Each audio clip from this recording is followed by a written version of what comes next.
I now call the Honourable, the Second Deputy Speaker, who is the Honourable Member for Maranoa. Yeah, and thank you, Deputy Speaker. I rise to speak on this Social Security Amendment, Student Income Support Reforms Bill, and I note actually that the speaking list, devoid of anyone really at any great length coming from the other side of the House. It's only this side of the House that has a great interest in this. When I look at the speaking list, it's really this side of the House that's got a real interest in regional Australia, the welfare of those families and, of course, those students who've been adversely impacted upon and that in terms of their access to post-secondary education.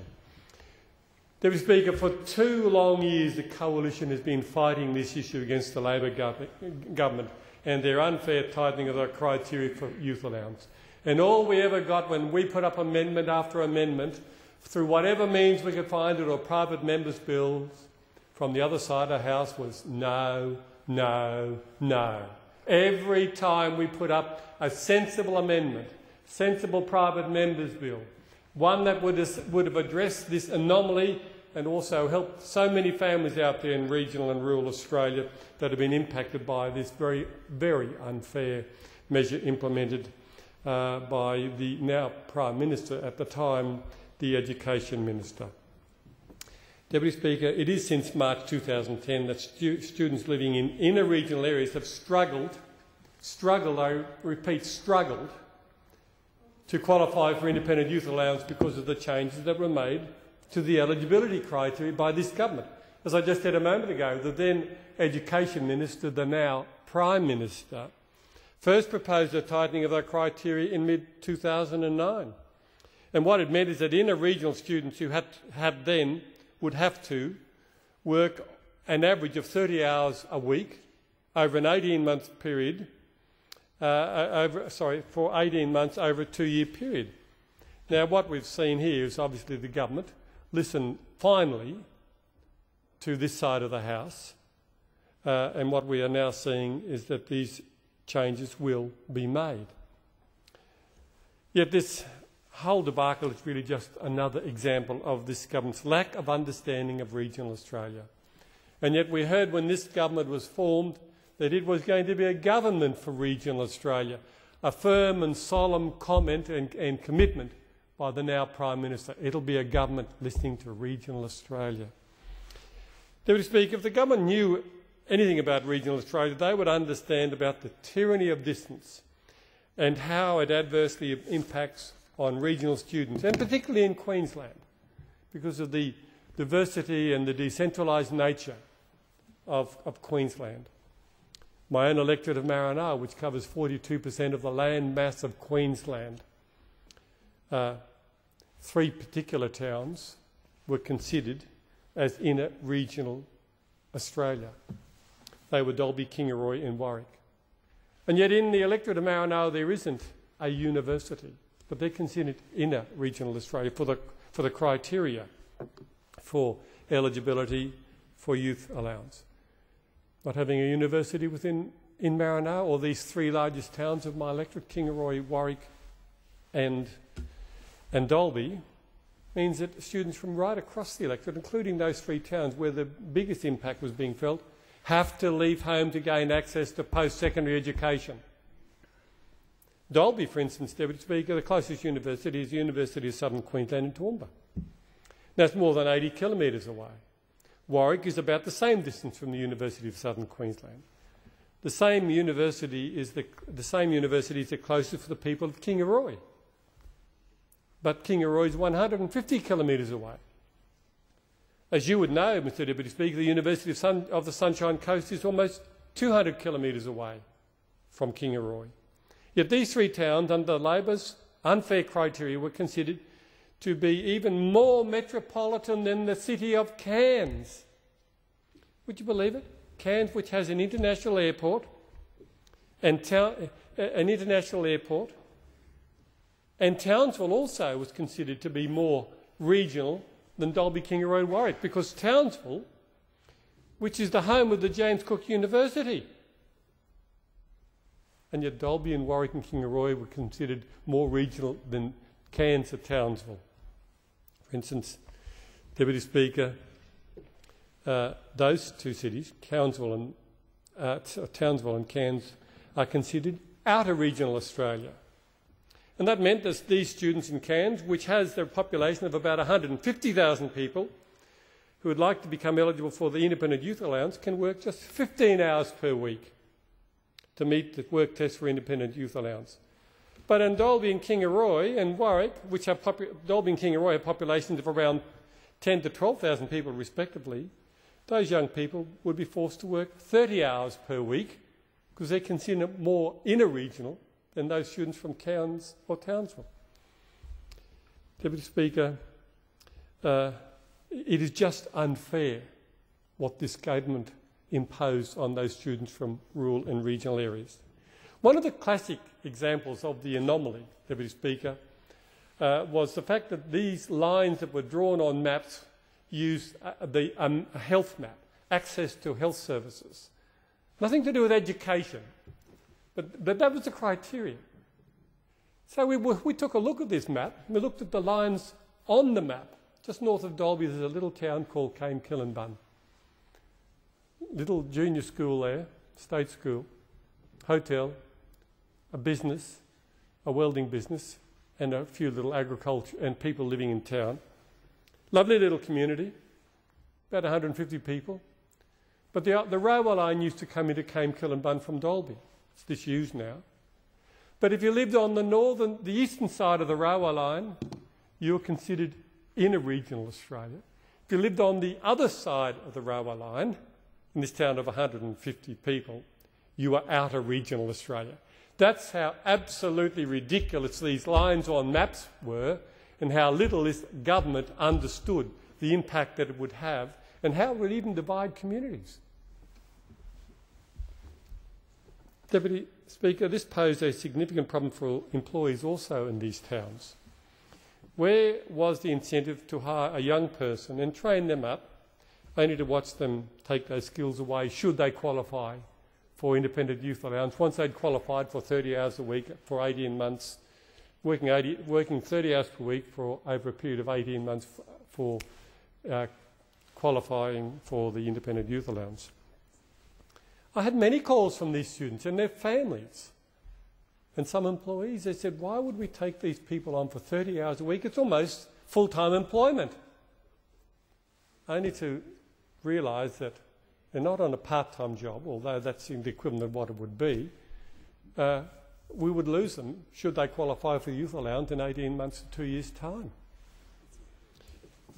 It was just plainly wrong, and it was quite divisive, and it impacted on families who wanted to do the right thing by the students and young people who were desperate to gain further education, post-secondary education. And for those young people, if they got a job, it was almost the equivalent of a full-time job, Mr Deputy Speaker. 30 hours per week is 8 hours short of a full-time job. It may be that those students would then say, well, look, I've got a job, and that's important, I've got security, job security. I'll bypass further education because I've got a job, and they will be that part of that generation because of this government's decision that will not take up post-secondary education because it costs money to leave home, and they do not and would not have qualified for this Independent Youth Allowance as it had been under the Howard government, and they may never take up post-secondary education. And that was one of the great tragedies of this legislation that this government imposed on these families and communities. Deputy Speaker, the people from regional and rural Australia, if they've grown up there and they go away and assisted to go away as we would want and gain post-secondary education qualifications, they are the ones that are the most likely to come back and practice with those tertiary education qualifications in their communities. I mean, for instance, we are short of doctors in regional areas. We need pharmacists.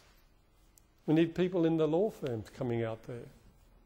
And if they've grown up there and their extended families are there, they're the ones that are most likely to come back. And yet they were the ones, because of this, the legislation introduced by this Prime Minister when she was Education Minister, were going to be denied that financial support, or the criteria was becoming so arduous that these students may decide not to go on with any education beyond high school.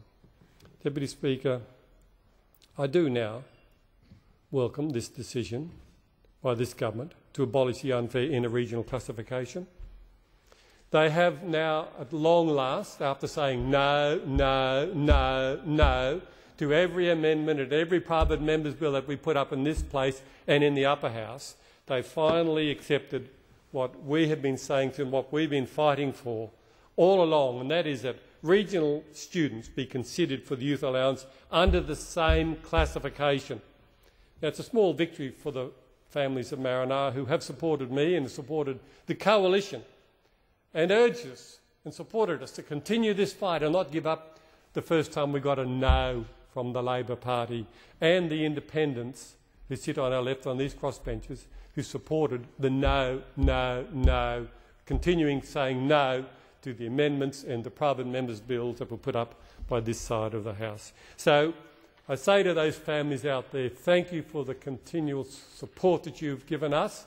Thank you also for the fact that you've waited long and hard and your desire that you expressed to me on so many occasions to save whatever you can and put money aside to make sure your children will be not denied during this period leading up to now that opportunity to gain a post-secondary education. But, Deputy Speaker, the other thing that this Labor government has missed, they've completely missed the opportunity to completely overhaul the system. Access to post-secondary education, Mr Deputy Speaker, should not be a privilege for those who live outside of easy access to a university. It should not be considered a privilege, as the other side of the House and those on the crossbenches obviously think. Because by their support of the no case from the Labor Party, what they are saying is that it should be a privilege, and what you should do is move your whole family to the capital city or a regional city or town that has a regional centre that has a university. Deputy Speaker, it should be a right for all Australians, regardless of whether they live in a regional or metropolitan area. Now, Labor's had the chance to completely rework the student income support system and help regional and rural students meet the increased costs associating with attending university because they have to leave home to gain access to the university. As I said in a few of my opening remarks, the electorate of Marinara, over 40% of the land mass of Queensland, and yet there's not one university in the electorate of Marinara. So effectively all of these students who want to go on to post-secondary education, who live within the boundaries of Marinara, have got to leave home and all the associated costs with that. And anyone who's, and I have, and many of us in this place, and I imagine on the other side, understand the costs associated with post-secondary education and the cost of moving away from home, living in a flat or a college at university. It's enormous, and it's a cost that often means families are unable to meet that cost and their students do not go away to post-secondary education. And that's why the Independent Youth Allowance has been so vital to support the students in gaining basic access to a university for post-secondary education qualifications. Deputy Speaker, our plan for a tertiary access allowance will address this issue of inequity.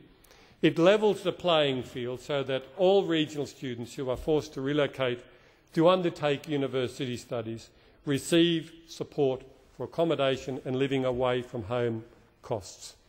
Regional, rural and remote Australian students and their families deserve to be treated the same as their metropolitan cousins are, who have access to university and can live at home at the same time and maintain a part-time job, because that is another way of helping their family and the associated costs, but obviously growing up even in the cities as well. So, Deputy Speaker, I do welcome at long last what the government has done in relation to the Independent Youth Allowance.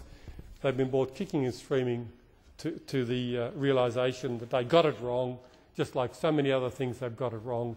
And I'm certainly looking forward to talking to those families at the start of next year who will be able to access this Independent Youth Allowance because of the fight this side of the House has had and has never given up on getting fairness and equity into the independent youth allowance criteria.